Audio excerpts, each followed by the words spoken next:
जय श्री राम। श्री राम चैनल के दर्शकों को मेरा बार बार नमन। मेरे मित्रों, मैं आशा कर रहा हूं कि आप लोग हमारे साथ बने हुए हैं। कल की जो गाथा मैंने शुरू किया था कि भगवान श्री राम जी को बार बार विश्वामित्र मुनि राजा दशरथ को आज्ञा कर रहे हैं कि आप राम को बुलाइए।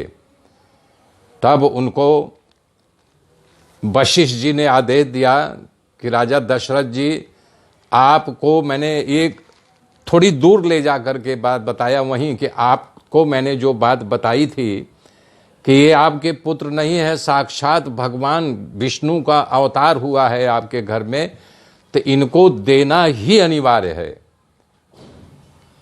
तब राजा दशरथ को ज्ञान का जब बोध वशिष्ठ जी ने कराया, तब बार बार छड़ीदार जा रहे थे तो राम जी का आगमन हुआ।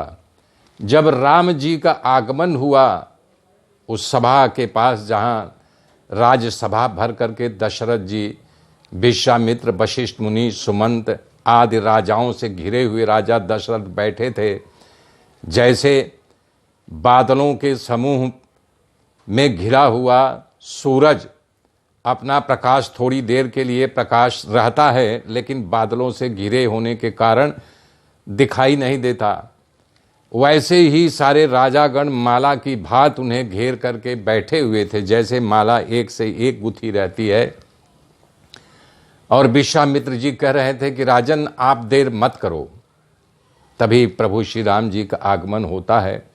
सबसे पहले वो अपने पिताजी के पैरों को छू करके प्रणाम करते हैं, फिर गुरु वशिष्ठ को, विश्वामित्र मुनि को, फिर और जो जितने वहाँ बैठे थे सारे राजाओं को हंस करके अपने सर को हिला करके जो जगत की रीति थी उस ढंग से व्यवहार कुशलता पूर्वक उनको आदर सम्मान के साथ नमस्कार किया।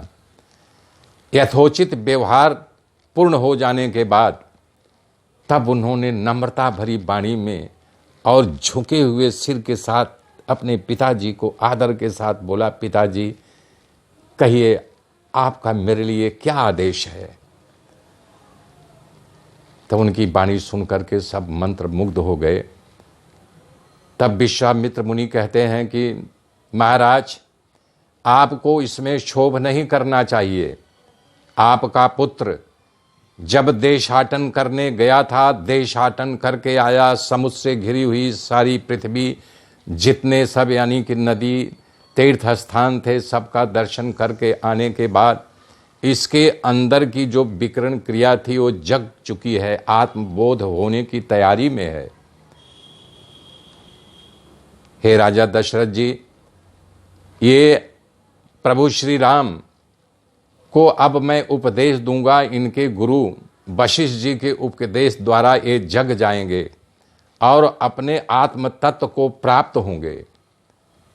तब श्री राम जी बोलना शुरू किए, आदरणीय गुरुजन, मैं जब देशाटन करके आया तो धीरे धीरे ये प्रारब्ध वश ये जो मुझे चीज वस्तुएं मिल रही हैं, इससे मेरा मन उच्चाट होने लगा है।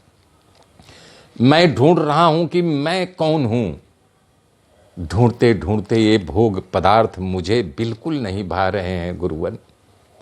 आगे की कथा कल जोड़ूंगा। अब इसमें एक नई गाथा जोड़ रहा हूं कि हनुमान जी माता सीता का पता लगाने के लिए लंका पहुंच गए हैं। लंका विभीषण से मित्रता होती हुई बता देते हैं कि अशोक वाटिका में है। छुप करके एक पेड़ के नीचे माता जहाँ बैठी रहती, पेड़ पर चढ़ जाते हैं तो वहाँ रावण भी आता है और उनको नाना प्रकार का दुर्वचन कहता है, प्रलोभन देता है।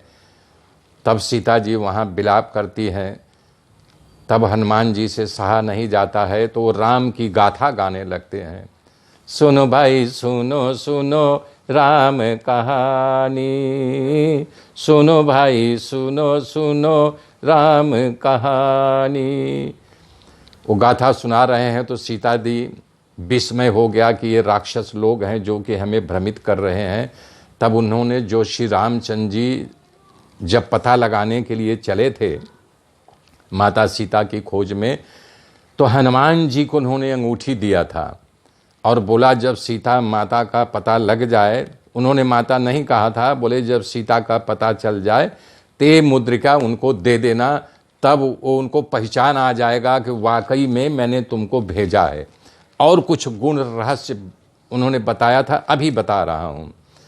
तब उन्होंने जब मुदरी को चकित चितव होकर के पहचाना, तब हनुमान जी कह रहे हैं सीता जी, अरे श्रवणामित जय कथा सुनाई, कहीं सो प्रगट हो तकिन भाई। तब हनुमंत निकट चली गयऊँ, फिरी बैठी मन विस्मय भयऊँ।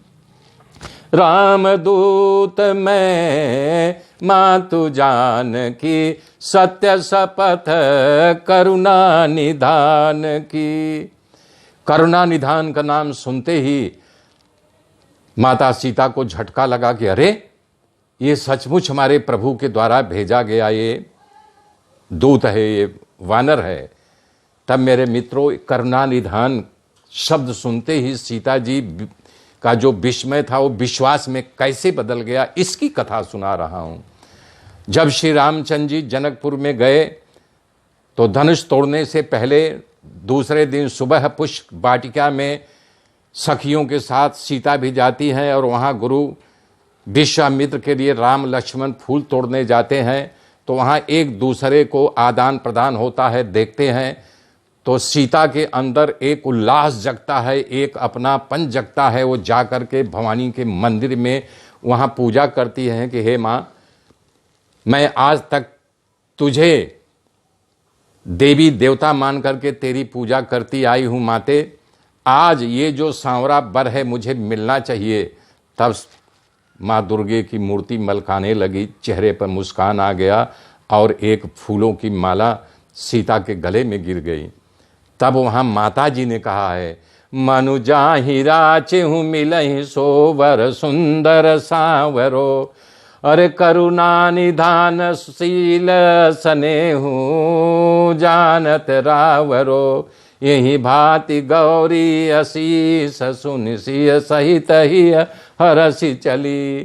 तो करुणा निधान राम का नाम जो है भवानी ने दिया है, उमा ने दिया है।